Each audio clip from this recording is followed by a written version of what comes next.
Welcome back. Joining us now is Elements from Curse. Elements, congratulations on the game. Thank you very much. Good matchup. All right, so I got to ask you, because during the game, the first time that you went up and you actually were 2 versus 2 versus the Vayne and Sona, I was like, oh, yeah, okay, so MF and Tarek are definitely going to go aggressive. They'll probably get a kill here. And then I kind of second-guessed myself, and I was like, oh, wait, they're level 6, maybe not. Were you guys in the aggressive mode right there? Were you thinking you're going to go for the kill?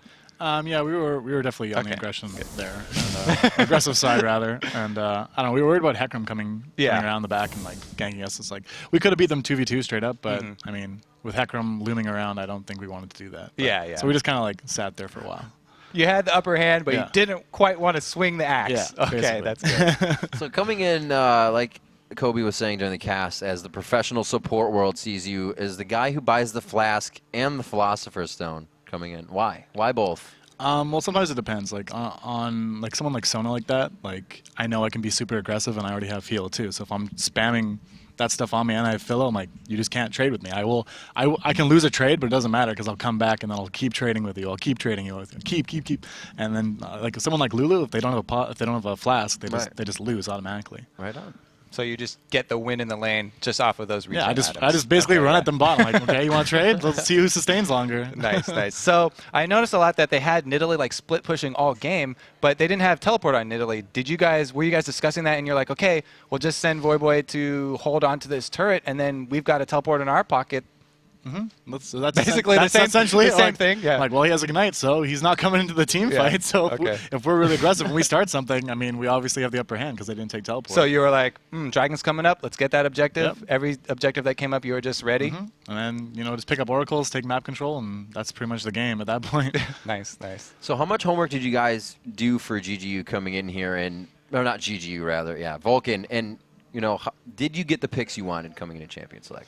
I wanted to play Blitz, but but we realized that they were like first picking Tark a couple other games ago. So it's like, we want to take someone out of their comfort zone. If we see them picking something like a lot, you're like, okay, well, we're going to take that from you, and you're going to have not going to get what you want to play. And that's really all picks and bans are, taking people out of their comfort zone. I mean, as the game gets more and more balanced, the picks and bans are more and more about like taking a team and putting them in a place that they don't want to be. So that's why we ultimately picked Tarek. Right. Do you feel like the Snoopy comment where it's awesome for you guys to have these matches set out week to week, knowing what side you're going to be on, being able to prep in that form for these matches? Oh, of course. I mean, if you have blue sides, as the great hotshot says, we're going to prepare some blue side strategies for this one, But that is true. I mean, Snoopy is definitely correct on that, and it really helps us as a team and any other team prepare better for the team you're up against. Right. I like how flexible you guys have been too. Like you've been coming into these games and you're just like, okay, we're gonna take them out of their comfort zone, like you said, and then just play off of the other team's mistakes. You don't come in with something set and you're like, okay, we're gonna do this,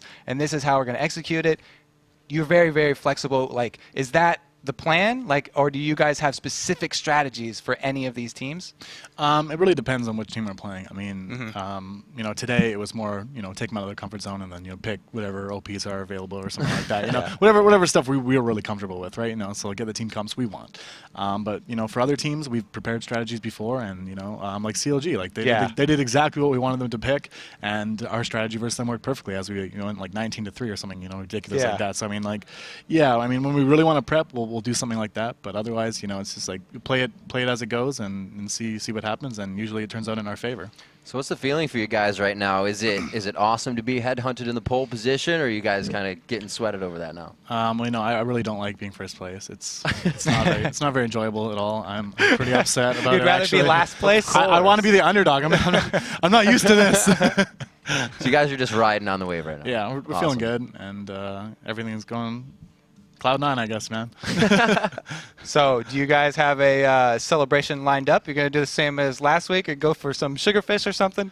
Man, last week was like the most depressing thing in my life. Like, everyone's like, no, we're tired, we're busy, we're sick. I'm just like, there's no one to go, like 3-0, man. I'm like, where is everybody? Like, I need to celebrate. And everyone's like, yay, sleeping. Saints like, Liquid's like, this is like, oh my god. Not doing anything. I'm like me like solo by myself, like crying, like this sucks. Worst victory ever. Like, Awesome. Well, Elements, congratulations in the match. The undefeated score still in the LCS. The only one in the LCS between North America and Europe. But next up, we have Dignitas versus Gerd Game University. GGU looked dangerous in their game against Curse last week, but just couldn't lock down the win.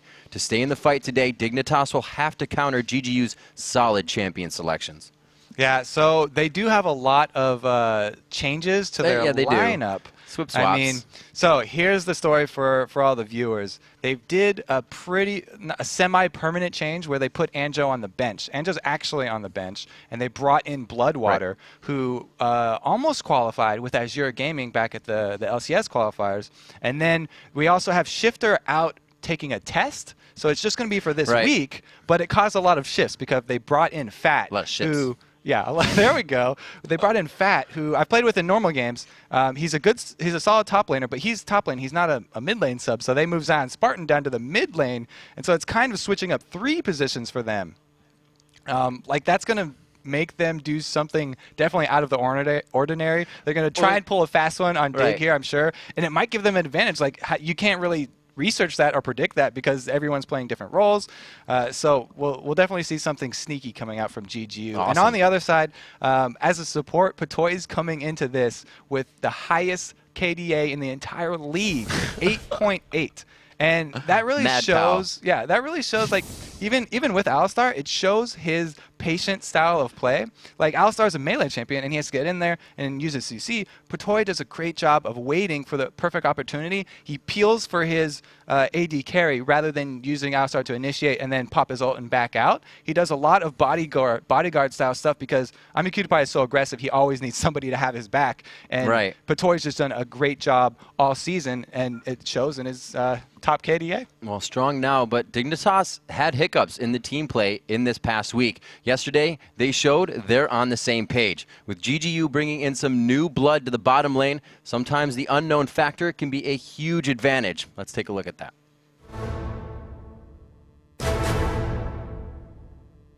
The top handful of teams have always performed consistently well against everyone else. GGU, we've had a little bit of scrims. We haven't seen them recently. I feel like unknown talent is like one of the best talents because no one knows what you play. Right now, my team is in a pretty good spot. We are technically in the top 3 teams in North America. I don't know, we're like a top 5 team right now. I'm sure with hard work they can be a top team. We troll all the time, but when it comes to game time, we're pretty damn serious. A lot of hard work. I'm emphasizing a lot. Basically, we're kind of hard to ban out because we play so many things. I feel like preparation is like almost 50-60% of the game. 75% is actual playing, and then 25% is visualizing, strategizing, and just communication. You've heard it from the players' mouths. Let's check out the lineups. On the blue side, it's going to be Dignitas. Kiwi Kid with a smile on his face in that top lane. Crumbs in the jungle. Skara in mid. ImQtPie on AD. And Patoy at support. And on the red, we've got GGU. Again, with the lineup changes, Fat's going to be top, Nintendo's in the jungle, Zion Spartan is going to be mid just for this week. Yep. And then Don't Mash Me's AD, and Bloodwater is going to be supporting him. And today's featured matchup is the battle of the AD carries. Dignitas's ImQtPie versus GGU's Don't Mash Me. And after yesterday, QtPie's performance, how can we not have him in the eyes? Yeah, I mean, Draven is probably going to draw a ban here, I think. He really just went Rambo mode on that thing. And you brought it up earlier. Dignitas looks like they're all on the same page. I mean, everyone last week was saying, GGU looks really, really good. Even though they lost their games, they look super strong. This week, Dignitas looks so strong to me. I mean, I think it's a big change from last week. Scar was talking about how since they aren't living in the same place, it's kind of hard to practice the meta and like look at things together. They can't all watch the same scrim unless they do some finagling. But yesterday, they were definitely on the same page because they executed that strategy that wouldn't have worked at all if everybody wasn't coordinated. They had multiple points of pressure applied at the same time. Everyone was pushing deep. That doesn't work if you only have one person pushing deep because you'll get caught out. As a lot of people have criticized Hotshot in like solo queue. He pushes really hard and he gets caught out, and he's like, why aren't you guys applying pressure down bottom? Like, it's a really good strategy when you have a coordinated team. And solo queue, not quite as much, but it worked out so well for Dignitas. They're really looking like a solid team. They've been playing a lot of compositions that are last minute saves. The Alistar, the Kale. You have the intervention. You have the They love will Kale. from Alistar. They absolutely love Kale. Skara loves Yeah. it. We saw the Diana as well, bringing in a bit of a shield there, but a lot of things that'll just quickly tank out the first bit of burst damage or save somebody as they're dying, and that is a half-second decision for the opposing team to make. You know, do we follow this guy 2 extra steps into a pile of people to get that kill and lose maybe 4? The decisions happen split second, and Dignitas has been making them perfectly. Yeah, so bringing up the Kale, I'm definitely thinking that's going to also draw a ban. So Exactly. that would be 2 right there if they actually ban both of those. The thing is, Kale, you kind of can't give that to Dignitas. Skara is great on her in the middle, Yeah. but then you've also got, that's one of Kiwi Kid's favorite top laners too. Favorite, but the one he played inconsistent on. Yeah, he did get kind of messed up there, Right. but when the odd one came to gank him and he had some excuses, like Kiwi Kid's great. He and is. he was humbled by that, so he's got a nice balance now Yeah. of confidence. He's still really confident, but he is also cautious. No, he does. So that's like the perfect mix. He does get it. And, you know, even lately in scrims with watching Voyboy, we see him in the 2v1 situation go back to his old roots, get a little too aggressive, and die in that 2v1. And that's exactly why people put Voyboy 1 in the 2v1. But you see how much he has advanced here and how much they've kicked those old habits. So we'll Yeah. definitely see Kiwi Kid playing very strong. He's got a huge champion pool. Brought out Singed yesterday. That was pretty awesome to see. Yeah, he and I did hope really we have well. a little bit more of that today. Like we said, our AD carry matchup is going to be Cutie Pie versus Don't Mash Me, and the champion pools are quite similar there. Yeah, and like they're pretty similar champion pools, but they're very different people. Oh, yeah. Don't Mash Me. We saw he got so emotional last week. Like everyone said, it was a rough couple games to lose. They played so well, but they came out 0-2. And Don't Mash Me had the whole Facebook post where he was like he got so upset, and when they used it. They didn't get down with their wins though. They used it to reignite their fire. They are definitely hungry right now, and they want to come back. Whereas Cutie Pie is he's hard to read. We'll say that. Mash Me blinging out over here. Yeah, he's always got some sort of shiny object on his person. Whether this time it's a gonna be Cookie ring. Monster buckle or a sweet ring Yes. on the mouse finger. Waiting for these guys to hop into game and get ready as they set up, discuss what they've been doing. Like we said, like Elements, you know, Bolstered and Snoopy said, these guys have a lot of time to come in for these matches for homework. So there's really no excuses once you get in to, you know, do something incorrectly against Yeah, and I these wonder teams. if GGU's kind of try and use Dignitas' recent aggression against them. It seems like the last time I saw Dignitas, like everyone was not afraid to tower dive. That might come from playing so many games with Kale, even though they didn't have a Kale on their team. You're just so used to tower diving when you do that they really have no fear, and it paid off really big for them last time. GGU, though, they've been known, Zion and Nintendo especially, for camping and having a really great synergy. If they can use that Dignitas aggression against them to get Zion really fed and rolling in that middle lane, then that could be huge for them. Now, what do we know about Zion Spartan for mid champions? He can play Rumble and he can play Nidalee. Not the most formidable in mid, but can play in that position. Where else has he, you know, branched out to, though? I'm pretty sure that Dignitas has been doing the research too, so I'm not going to giving anything away here. But Zion also has been playing a lot of TF, actually, and just in the last week because he knew he had to switch over to middle. So TF, Lux, and like Katarina and Akali, who are top lane champions that he already feels comfortable with, those switch really well to middle. So any of those champions, I think it's going to be one of those. And then we'll probably see, like Nintendo always camps his lane when he's top, so we might see him camp middle now since the two players have moved. And what is your take as I look at this? Skara is very formulaic with his mid play. He definitely considers a lot of things that are going on. How do you think he can play that against Zion Spartan?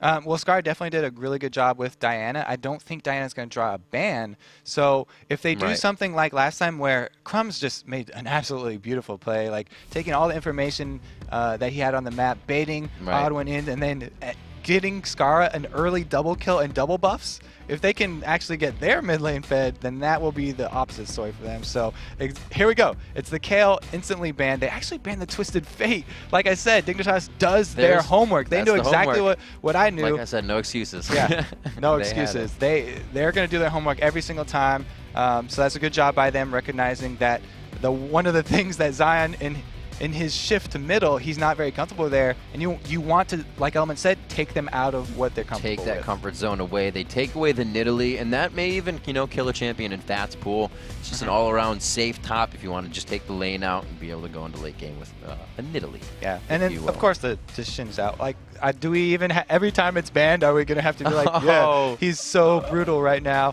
There's the Draven. He Okay, drew a they actually did draw the ban. So those I called both of those bans right Yep. there. Xin Zhao is pretty much a Ooh. given, so I'll say I got 100%. So you got a smile on your face for that first pick.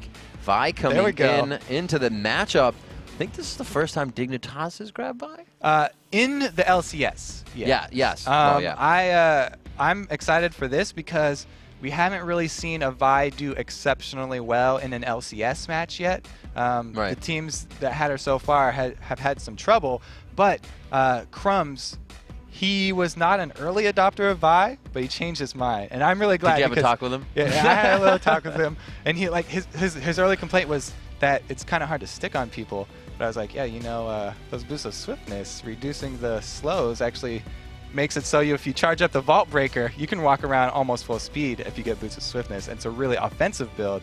And you don't even have to get something like a Frozen Mallet Yeah. where you slow the enemy. You just keep up your speed. And the cooldown reduction build on her, I just love it so much because I said it, I know I always say it, but attack speed is so expensive. Like, I don't really want to buy attack speed Right. to get more denting blows, which is where most of her damage comes from. You buy cooldown reduction, her abilities apply the denting blows. So you can just have more Vault Breakers, more excessive force procs, and do the damage that way.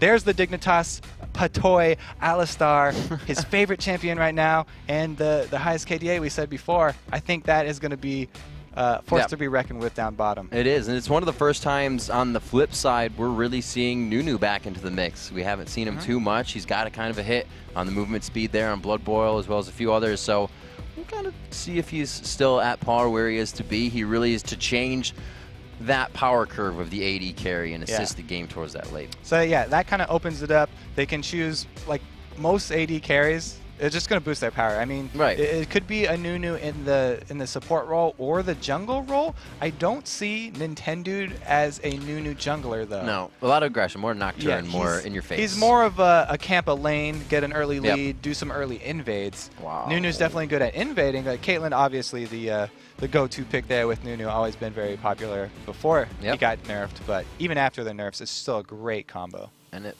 looks like if everything gets switched around, it could be Elise in the jungle and Rumble in mid or Rumble top. We'll have to see where they choose. Dignitas, Skara feeling great on Yep. Diana last game, but Corki, a lot of people have kind of thought with the increased price, not increased price, but the money you have to sink into Phage, the money that goes into Corki's kit is a little bit more than it used to be, so it makes him not as effective that early. So he didn't get like directly Right. nerfed down to the bottom, but there's a few things that have added. Okay, as they're not even going to pick him anymore, I'll say it anyway. His mana costs are a little bit archaic. They haven't been updated. They're kind of high, so his harass in lane is kind of hurt by that. Yeah. He runs out of mana pretty quick. And then, like you said, the nerf to Phage hurt him a lot too because he almost always got Trinity Force. Now with Trinity Force being reduced in the Right. Combine costs, not only is Freak happy, but Corki's happy. So let's see what we have here. We do see a lot of picks for Dignitas. Actually, all the picks. As they only There have you 5 go. happen. They can't pick any more. All You of guys need them. to stop. You get 5 champions. Actually, they're going to scroll up and they're going to have a 6th one lock in right underneath. Actually. Sneaky. That's a sneaky Very strat. sneaky. Cutie Pie on Ezreal. Usually he's kind of an in-your-face, but you can still offensively arcane shift. Get yourself in there. Yeah, so That'd one of be the a things I was little going to say, they banned out Twitch themselves, which Yeah. is one of Cutie Pie's favorite champions. They weren't. I don't know if they Well, were Nash Me expecting too, a right? Draven ban. They had to have a feeling that they were going to get Draven banned Like- against them because of those games. But yeah, those are kind of the champions I think of when I think of Cutie Pie. So he's falling right back to that Ezreal, one of his most played champions Right. a couple months ago. So he's definitely comfortable on him, and that is going to be a good combo because Alistar, like I said, can either go really aggressive with that kit Yeah. or be a really good bodyguard. Ezreal as well can opt to use his arcane shift in the womb style where you teleport, where you arcane shift toward the team, In. or he can go with like Always the in. score style where you always use it backwards and never die. So you called it.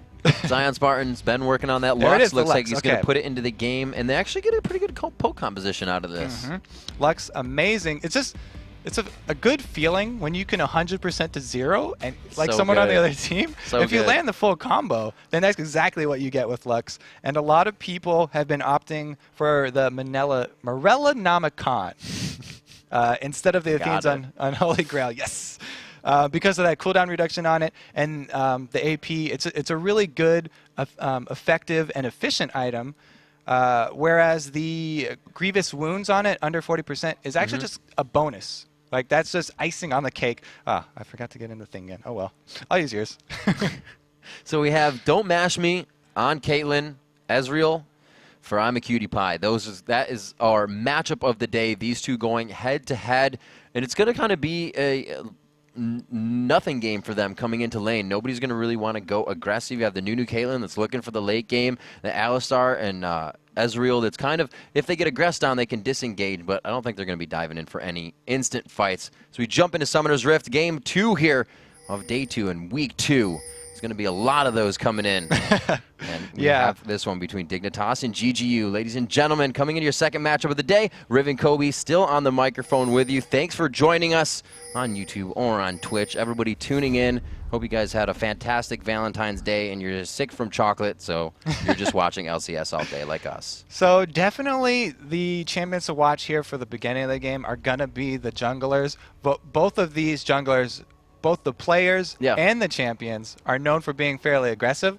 Vi is great. As soon as she gets a Vault Breaker, she can come just screaming at your face. It's a little disconcerting. And Crumbshead's, like I said, he used to not really like her, but now he's definitely a fan. He's jumped on board. And Nintendude, he was a huge proponent of the Elise jungle. Even before the changes, and so so here's the thing with Elise.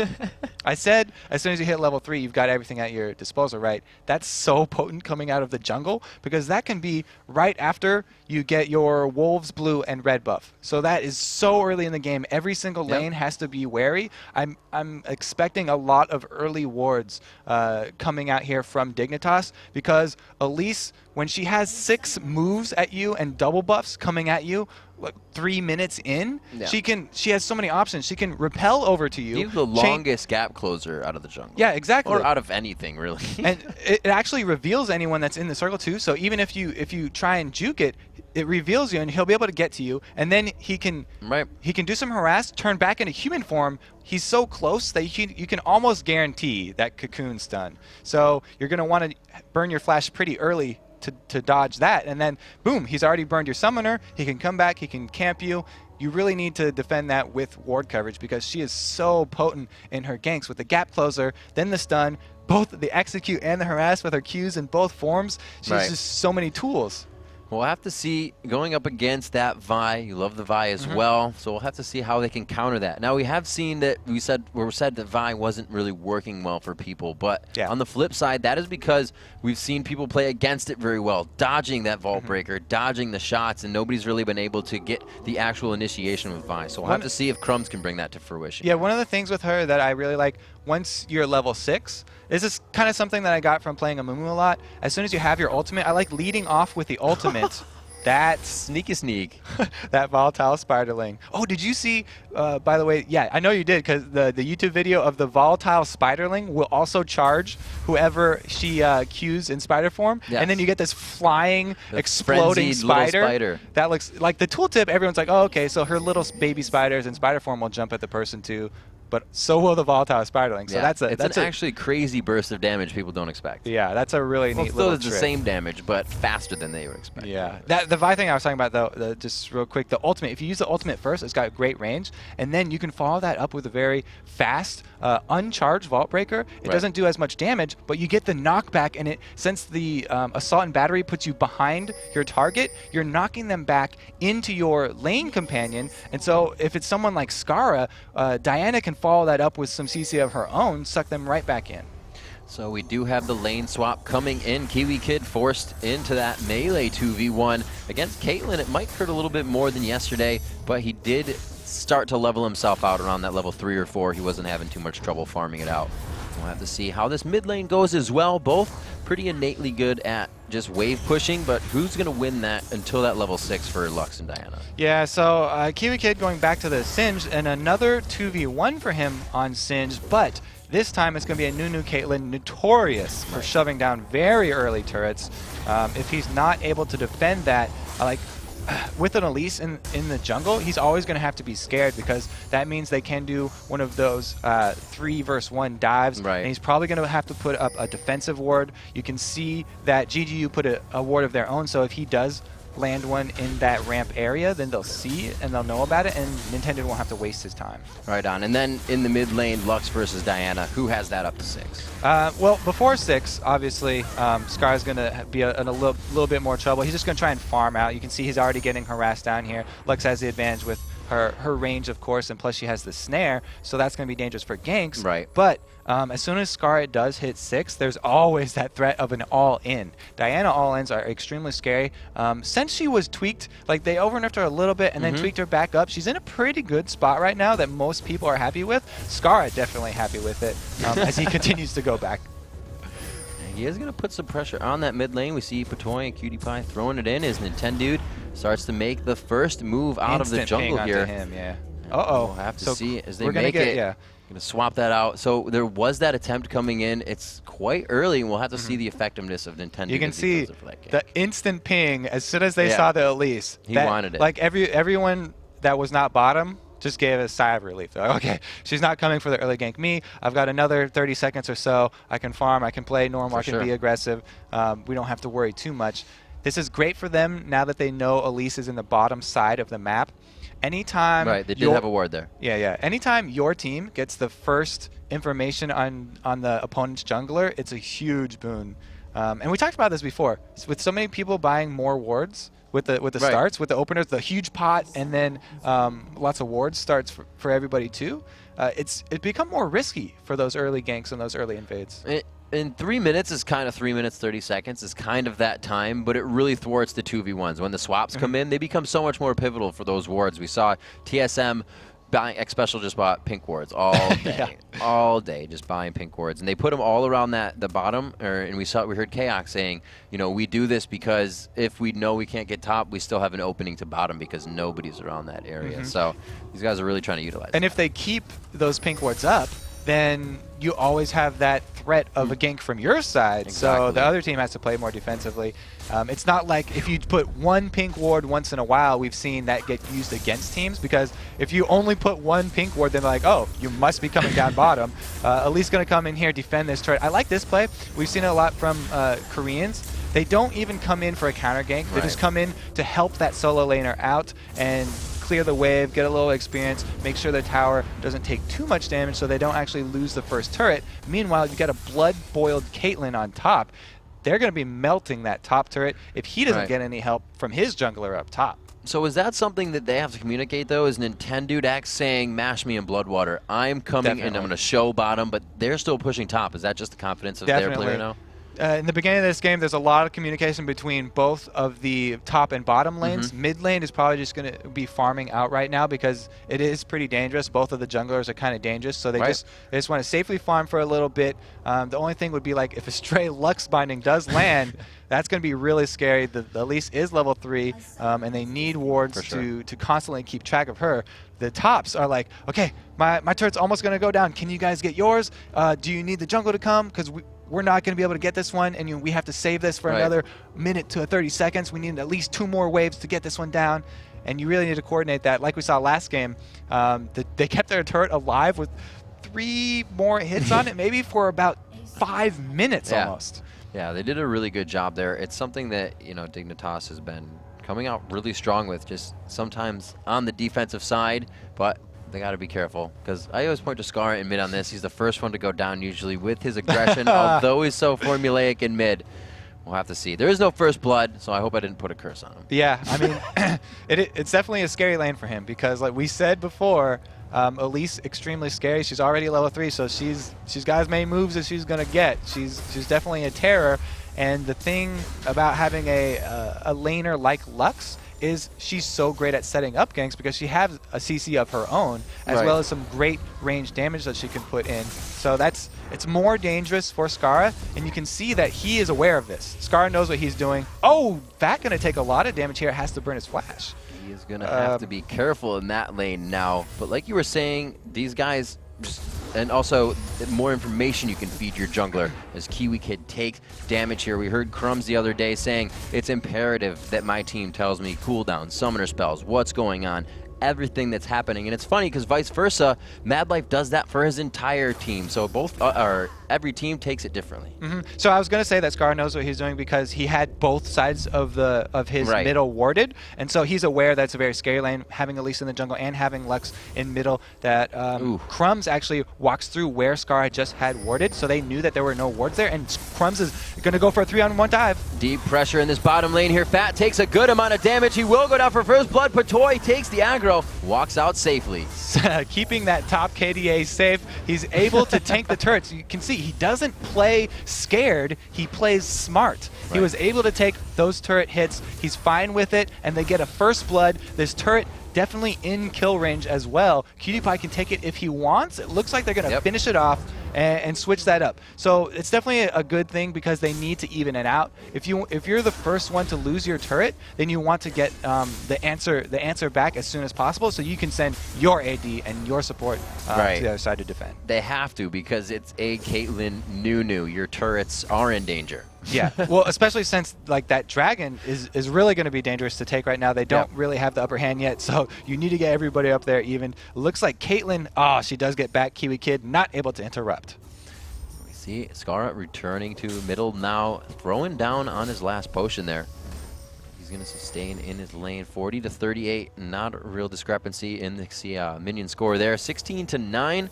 It looks like the swap lane is hurting Fat a little bit as he did go down. He's trying to get that CS back up, but he's going to be able to farm better. He has that turret pushed down. We're at 1-1 here at 6 minutes into the game. We had 1 turret before 7 minutes last game. Now we have 2 before 7 minutes. Yeah, and that's a thing that really shows with a lot of people who haven't played in competitive play as much. They're not as experienced with 2 versus 1 lanes because in solo queue, there's a lot less 2 versus 1 lanes because people aren't coordinated, and so Fat is not.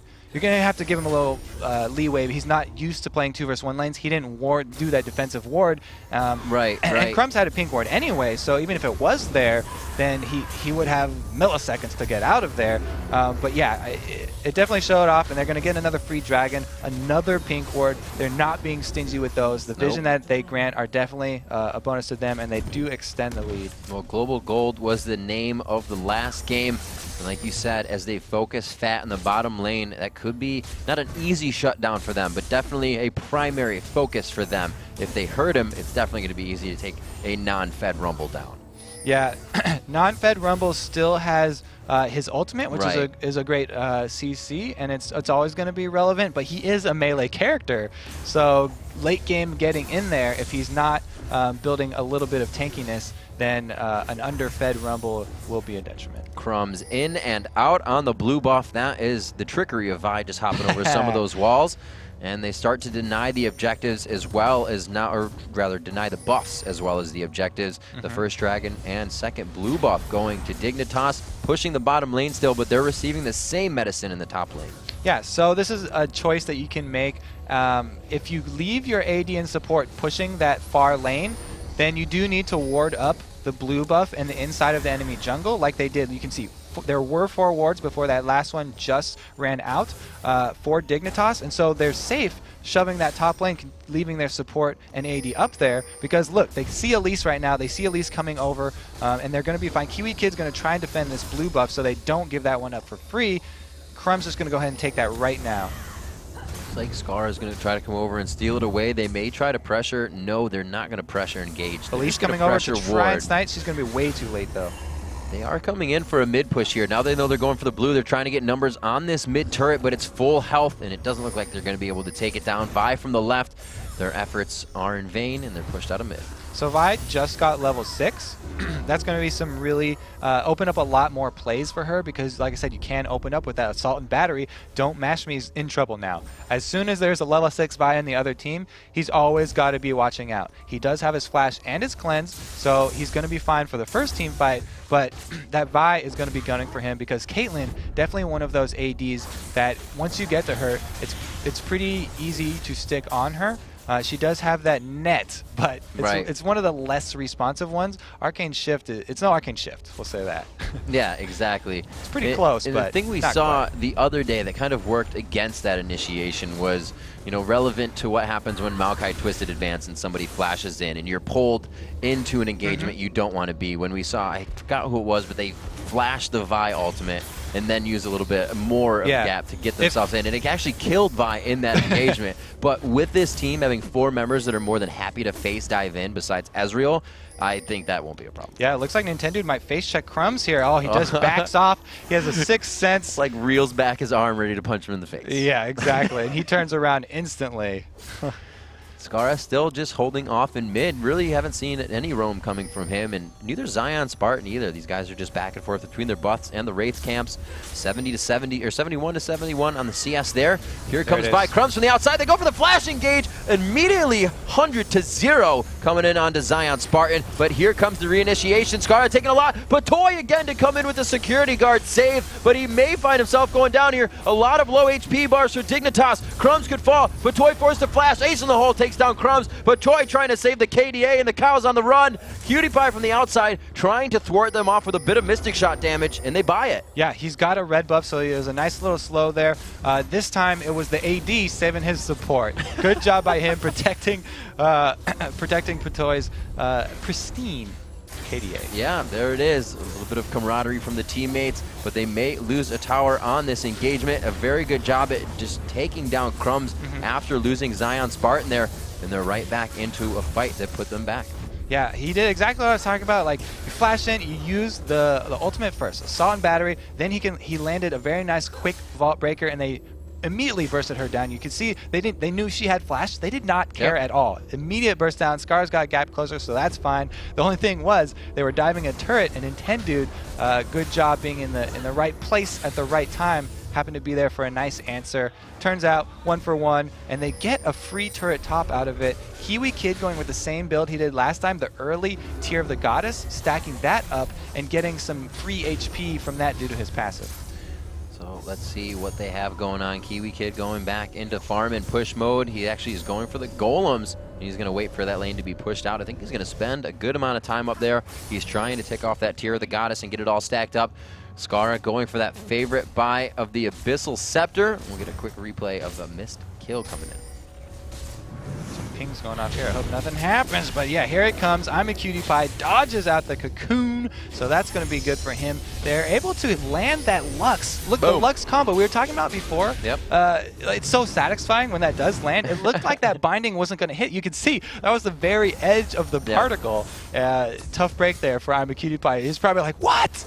That didn't hit. Not going 11-0-4 this game. But he does have his Bloodthirster out. He's definitely, I wouldn't say mounds ahead, because it's going to be an Infinity Edge coming in for Don't Mash Me. So he still spent a good amount of money with those items. So they're probably sitting pretty even right now as we take a quick look at this. 43,000 to 41, or 43,000. He is rich. 4,300 to 4,100. So he's actually ahead of Cutie Pie.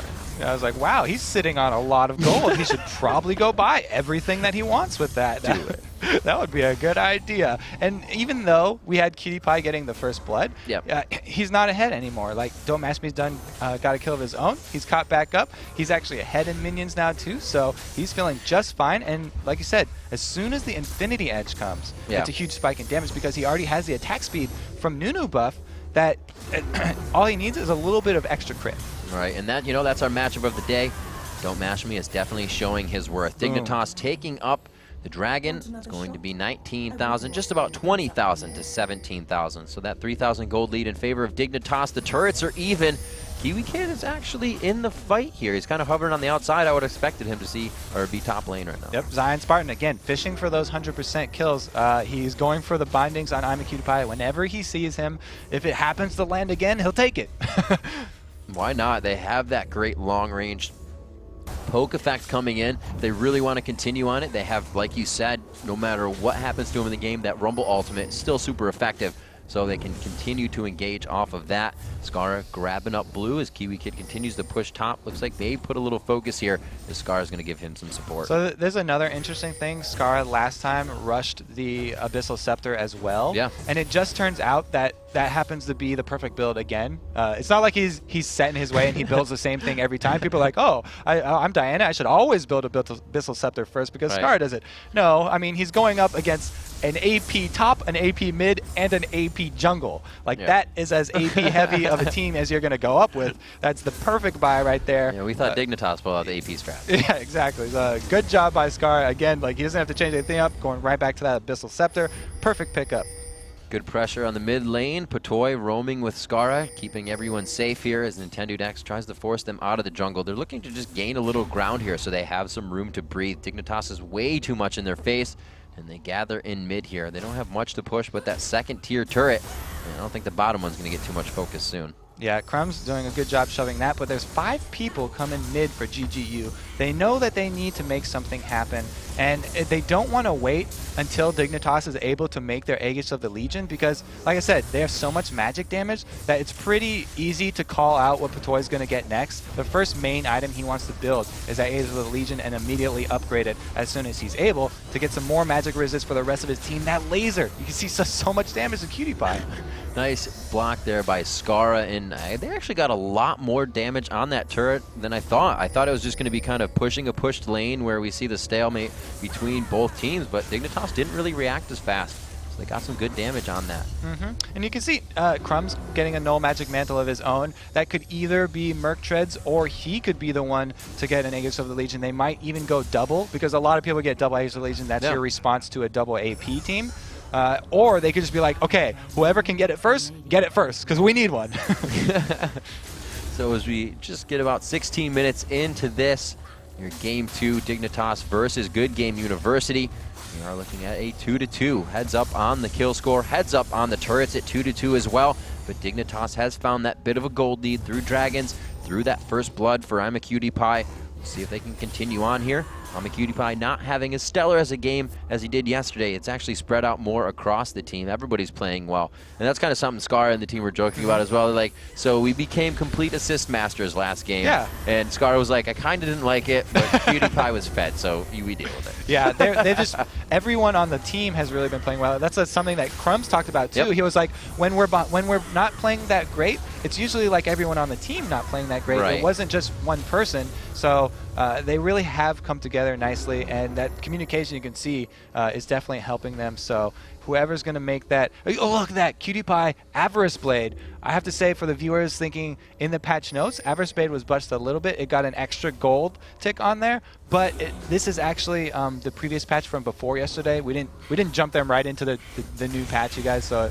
it's fine. It's still the old Avarice Blade. It's just Cutie Pie working out his new build. That is Cutie Pie. You can expect to see 5 more Dorans in his inventory by the end of the game. All blades or swords. Double swords. He goes in with the all the time. So we have a 4,000 gold lead ticking against Good Game University, but they're still holding strong. We've really seen the falter, not even falter, but the inexperience come in the late portion of these games. Scarra still looking hungry for any ground they can gain in that one. Nothing happening. They're going to look to push this bottom lane out. Dragon's going to be up in a minute 30, so they're actually grouping up here pretty early. Yeah, good 90 caliber net there by Don't Mash Me. Maybe the Caitlyn mains showing me that it's just as good as Arcane Shift. What are you talking about? Well, it's a fast move, right? You don't slow anybody with Arcane Shift, so you got either or. This blue buff, highly contested though. This could be a full-on fight. Both teams are there. They don't get it with the laser. And now that Lux's ultimate is down, she's going to be the target. Over the wall! He catches the flash before it happens, but that, again, that's what we were talking about. It could put you in a bad position, and Crumbs says, I didn't want exactly that. They weren't able to follow it up. That was a perfect play. You're exactly right. You called it before. Like, you know, in some of those things where you can't stop it, you can use it against them, like the Twisted Advance. You can flash them right into the turret. They did it there. Not able to finish it up, though. Kiwi Kid getting CC'd over and over. They also burned the Ignite on him. Patoy, being a bro. Nice guy, Patoy. Kiwi Kid definitely wasn't even going down from that. But they hold the defense in mid. Having everybody at higher health is going to help rather than having your Singed have to run back and 4 in mid. Especially so, great since play. the heal from Alistar heals everybody. Right. So you're just like, You're yeah, good to okay, go. we'll all be kind of low. I'll just heal everybody up at the same time. They're actually going to go back to base right now. QtPie, the only one staying out in the open, farm up some extra minions for himself because he's jealous of that Infinity Edge. He is, and his red buff's wearing off, but he happily grabbed that last blue buff with True Shot Barrage as they missed with Lux's laser. So he'll be sporting that for a little bit. Maybe we'll see some aggressive arcane shifts in from him. Look at these null magic mantles coming out from Crumbs. He's gotten 3 so far. That first one I said he did turn it into a Mercury Treads, Right. but it looks like they will eventually go with a double Aegis of the Legion build. He's probably going to be the one to get the first since Patoy has used his money for wards, and now there's going to be a dragon fight. It looks like Crumbs' ultimate is going to need another 15 seconds to come back. That was really great damage from the True Shot Barrage. You can just see GGU now Look at that poke. contemplating this. They haven't even really gotten anything back here. Oh, actually, it's Patoy, and they're getting those Q shots out from Nintendo Dex. A great initiation. They totally called that one out. A great Lux laser does a bit of damage there, but it looks like Dignitas is still hungry for this one. That finding himself on the outside. QtPie with that blue buff, he's going to be able to put out a lot of damage here, keeps himself safe. He actually goes for the offensive shift, forces himself to cleanse, and they're not going to get another kill. Ezreal ult is down, so anybody hoping for a snipe at the end there, too bad. But really well played there from Dignitas, and especially Patoy, waiting for the perfect time. Like I said, even on Alistar, he doesn't rush in. He waits until the perfect time. They already used their burst. I mean, Lux's ultimate came back up so quick. He used that at the very beginning there to try and get the blue buff. It was just back up once again right there, and the only cooldown reduction he does is from that Fiendish Codex. Great initiation from Scar and Patoy there. They completely called that out and hit at the same time. They're probably hoping for more, but it just shows the dominance of this all-in team fight that they have going on. If that True Shot Barrage was there for that fight, that would have been really bad for GGU. They hold off for that one, 3-2. The kill score still close, but the gold lead continues to just inch ahead in favor of Dignitas, now at about 7,000. All right, so GGU are definitely in trouble. They have to get picks now. They've got an amazing team for picking people off. Whenever you have an AP-heavy team, that's really where you shine too. As Scar goes on to Don't Match Me, he'll probably just solo this. And that is what made me really sad about playing against Diana for the first time. You just can't get away. Well, look at the build from Scar. He's got full offensive build. Yeah. He is not scared at all. He's got that magic resist. He's like, this is a triple AP team. That's enough. That's all I need. Yeah. The extra AP I get is going to make my shield stronger. So, you know, that's good enough for the defense. Look how much just that move from Scara pulled GGU around. They're roaming in numbers right now. They cleared one wave up top, but they didn't leave each other's side. Yeah, and Crumbs right now, he's got plenty of money in his pocket. So the next time that they decide to force a team fight, they'll probably have an Aegis of the Legion up. Everybody else is going to get a little bit more defense. Yeah, exactly. Yeah, you just pointed it out right there. And the Dragon is going to be up. It's going to be a while, but it's not like they have to force anything. They can push pretty much wherever they want right now. Dignitas definitely have the upper hand. Like you said, the picks can come from both sides. Scar can pick anyone off just as well as Lux can. It's going to be big. You pointed out Scara building full damage, and there's nothing that can come out bursty enough. There's no burst damage. It's all kind of over time from GGU. They don't have a real front end unload.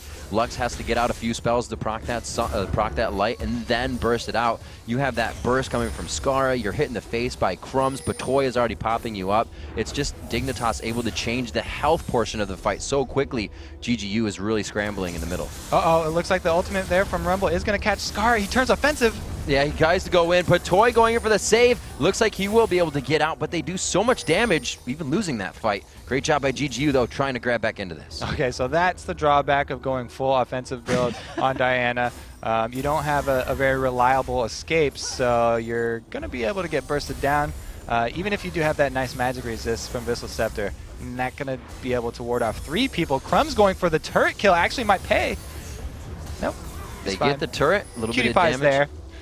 QtPie actually going quite aggressive here, but no, yeah, they have good wards. He knows what's coming at him. He can see around the map. Kiwi Kid pressuring that top lane. Did it with Singe last time, just keeps being a nuisance, and he's doing a great job at it. They cannot find out how to do this. Fat having a bit troublesome of a game.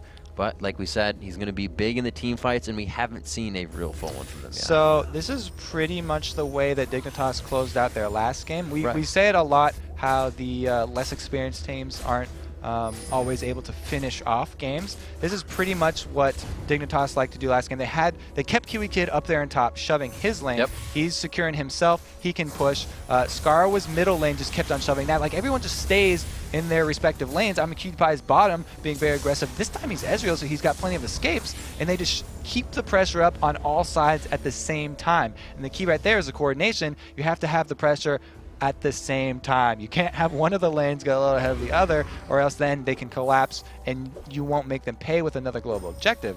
But if everybody's doing it at the same time, you can make them pay in other areas. So now that we're about 25 minutes into this game, let's go back to our matchup of the day.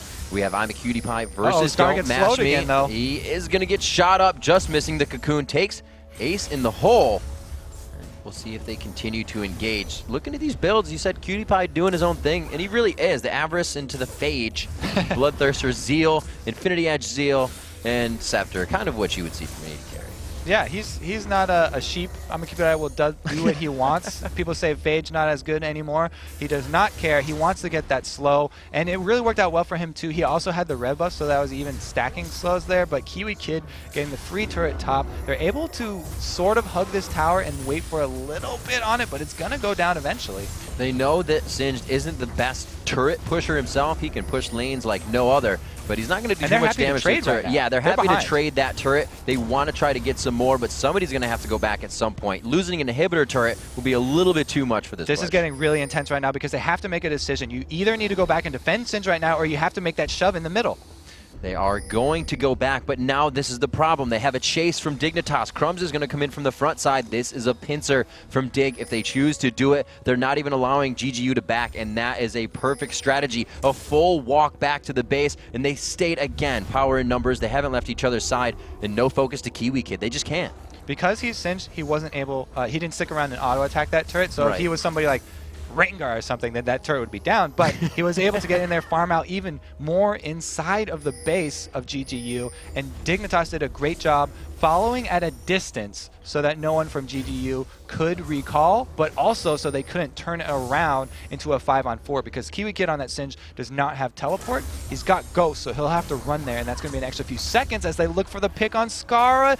Not going to get it. Kobe, you can see the respect Dignitas is still giving GGU. These are not initiations that they can do with mistakes. There it goes. Patoy gets a great hit, a headbutt, or flip back rather. They are able to take down Fat. They've been doing it since the beginning, and they focus them right off the bat here. Can they find more kills, though? It's always been the 1-for-1 or the 1-for-none. It looks like that's all they get once again. No, they go in once more. Beautiful job by Crumbs and Scara. Again, the team cohesion coming in, the talking going on between them, and they're just coming up with kills. Patoy finds himself going down finally. Mashme picks up a little bit of gold there, but I don't think the bounty is enough. Yeah, they do also get the oracles off of Patoy, though, and that is really big. Whenever you get past that 25-minute mark, the oracles is such a huge, huge deal. They're still going to pick up a free dragon because there was no pre-existing wards since he had already cleared those out, but it means that the pressure in middle right now is, oh, they aren't going to do it either because they're going to be able to recall in time, and there's not really going to be anything for GGU to pick up the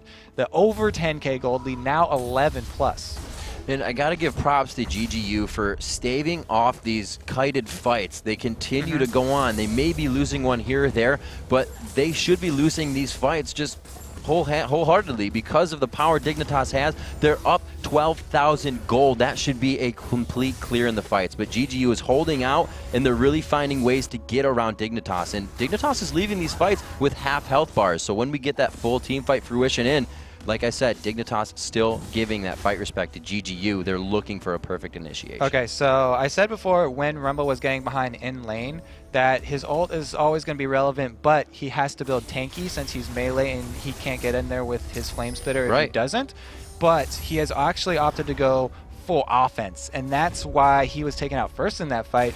A full offensively built but behind Rumble is an easy target. That's an easy identification for Dignitas. They're obviously going to go for that one first. He's gone with the flat spell penetration, but like I said, the instant buy of that Aegis of the Legion, and then it's already upgraded into the Bulwark for Crumbs, means that there's a lot of magic resist. Skara, again, the target. A big initiation there. You can see Cutie Pie's confidence. He stays in the fight as they try to go back in. The super initiation, the up and down dunk, but Fat makes it out alive. Zion Spartan falls, and it's going to be the True Shot Barrage clearing through Fat. The double kill coming in for Crumbs. It looks like they're going to try to continue on here. Forces the flash out.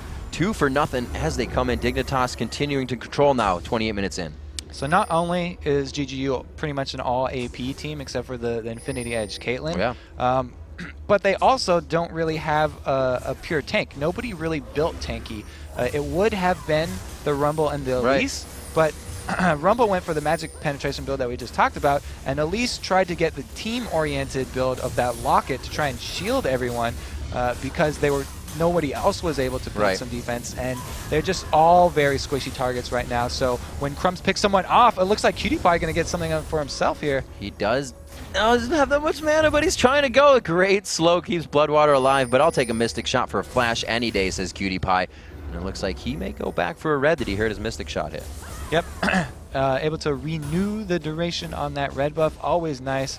He has finished the Trinity Edge, Trinity Edge, yeah, the Trinity Got it. Force. New item, lock it in, next patch. That would be an amazing item if you combine those two. Crumb's going to go for some aggression here, but he gets caught and lasered. That is going to be... Oh, he punched Can't the get wall. out. He was just angry.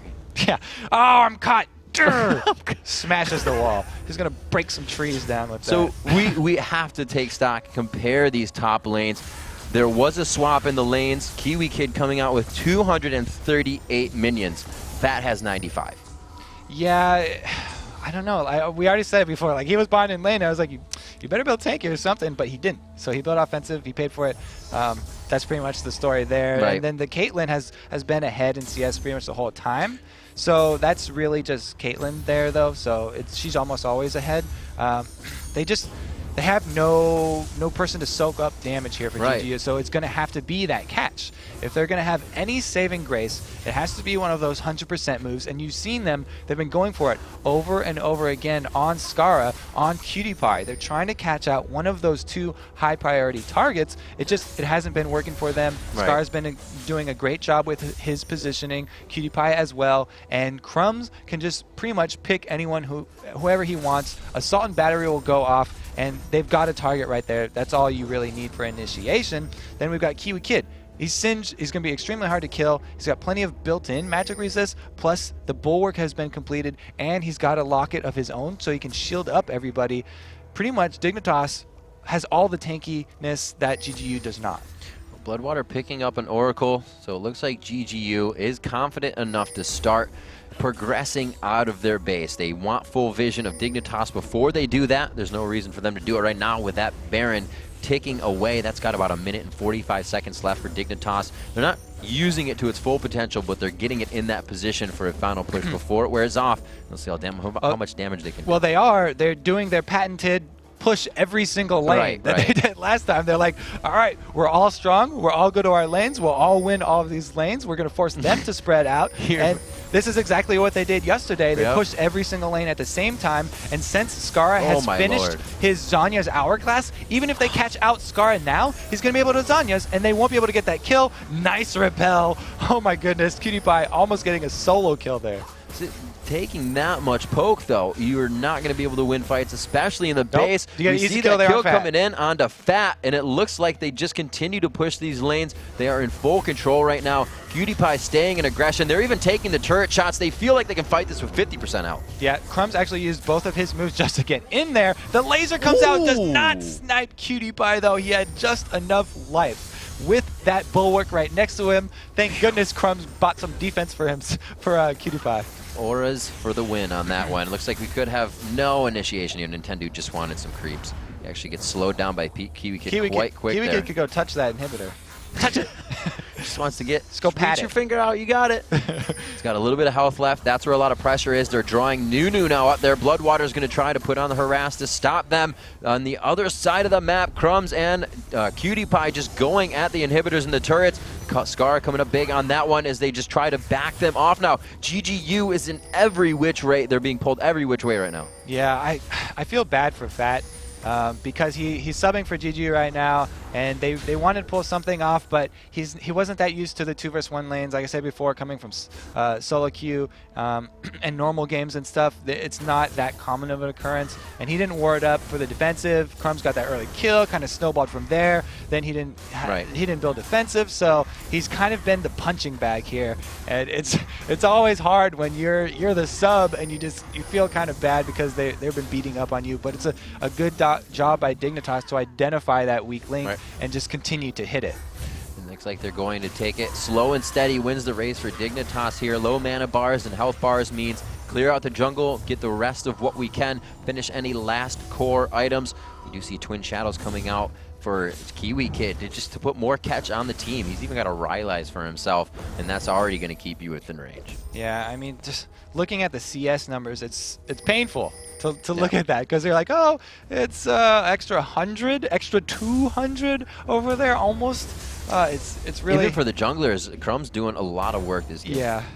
I mean, Elise doesn't have the giant clear that Vi does. Vi doesn't even have to build damage to be able to clear those. If you get that Spirit of the Elder Lizard, then just your abilities are going to be able to clear jungle camps even into late game extremely quickly. And all they have to do now is just shove in. They've already split pushed enough that there's nothing left to split push top. So, okay, we'll split push 2 lanes now this time instead. The exposed inhibitor bottom is probably going to go down in just a few hits there. If they send Cutie Pie back, that'll be really easy for them to get. And then this solo mid turret is the last inhibitor turret standing.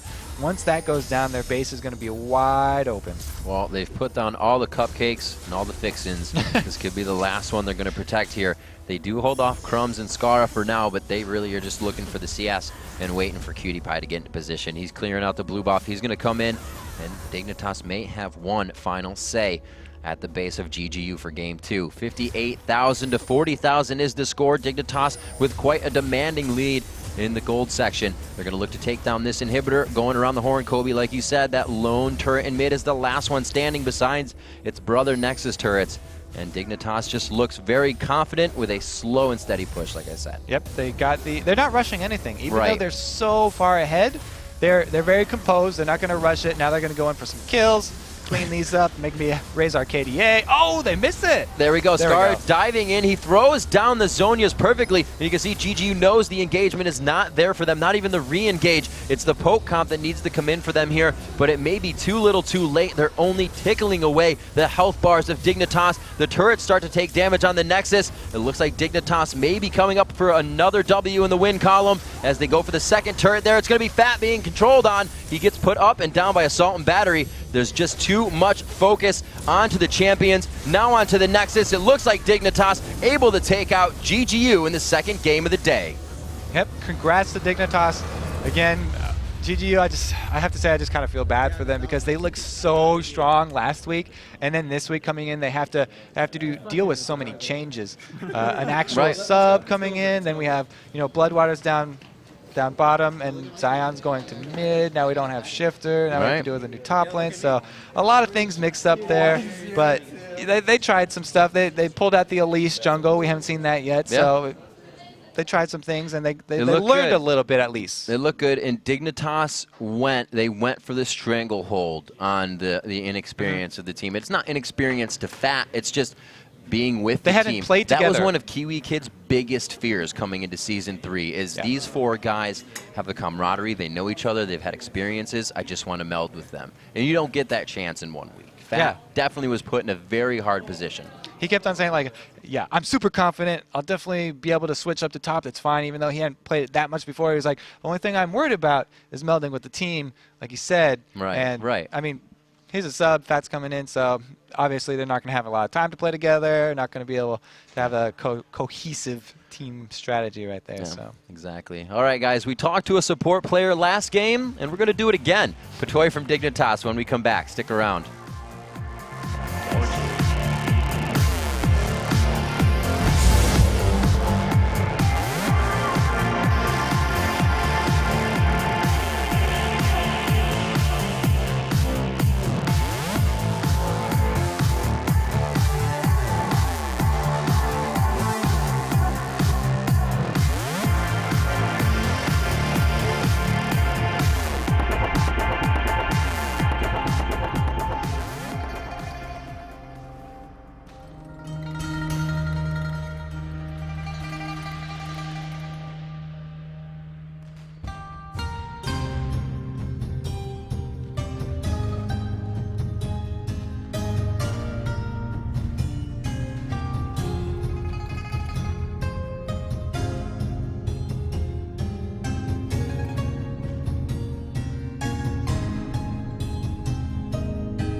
Welcome back, everyone. I'm Rivington, along with Kobe24, and we're pleased to be joined by Patoy from Dignitas. Congratulations on the last game. Like, running the mad cow, man. What made you bring him back? Alistair's a good pick against everything, so you just pick him every game.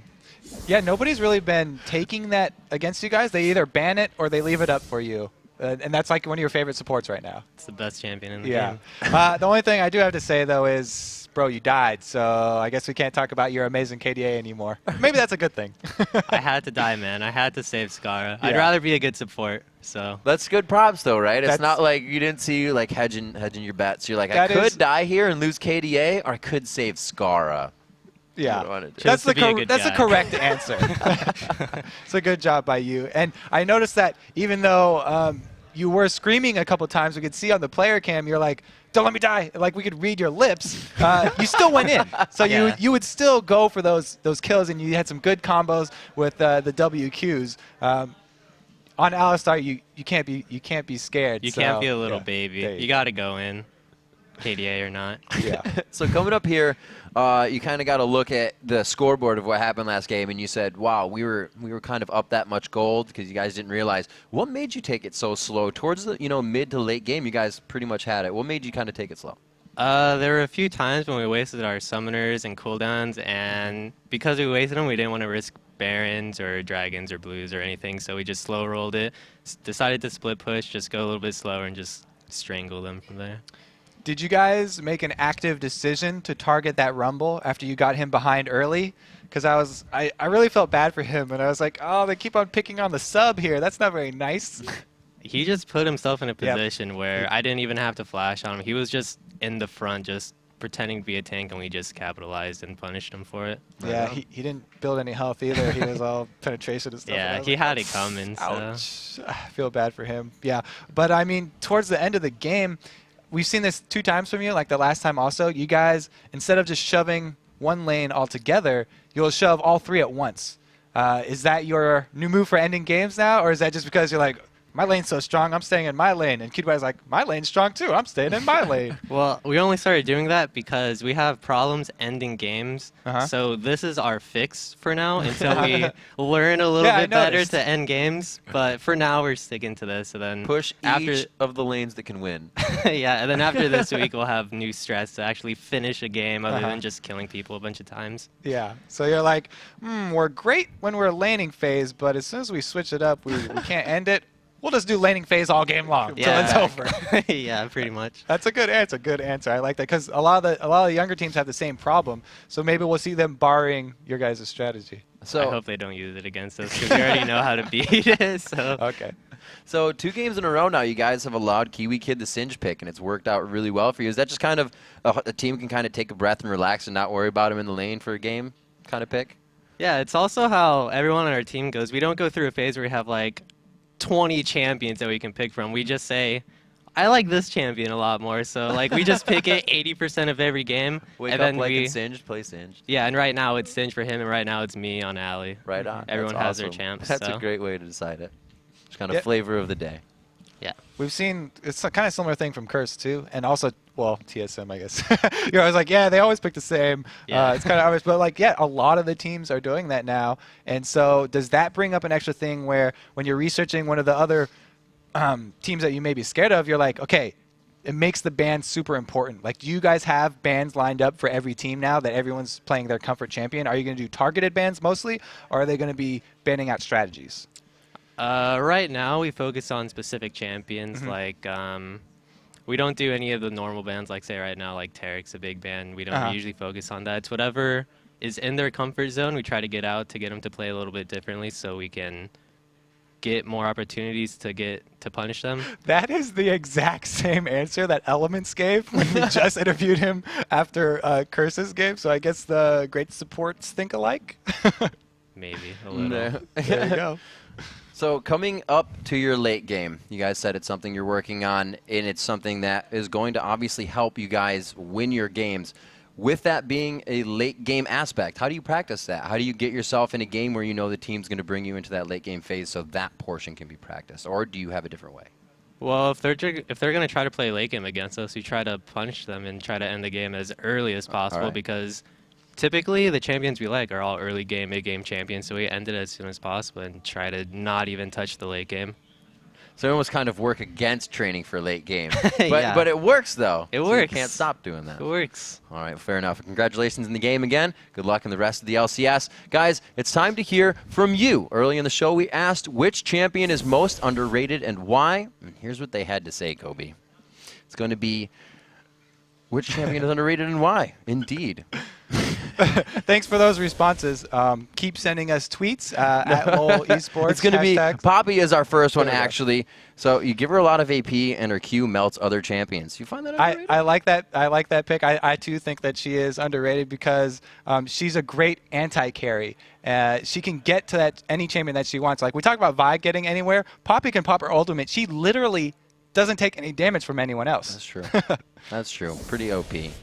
People should play Poppy. Galio coming in. We actually haven't seen him a lot. Says it's one of the scariest team fight changers, hands down, and that's given to Amumu as well, so that area of effect. So Galio. I think that's a good shout out because it's his team fights are game changing from Yeah. Galio, and I think that we might see that soon from CLG. They're actually the only team that I think doesn't Hot shot underrate back him. on Galio.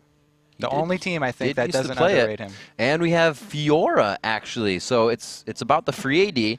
Refreshing steroid makes for the hyperest of melee carries. Good answer. I love that answer. I started out this season, or before the between seasons or whatever it was called, pre-season 3, playing only Fiora. She's so much fun. She gets these free stats, extra attack damage, and then her ultimate just feels so good as long as there's no Jax on the other team, no Elise on the other team that can negate it.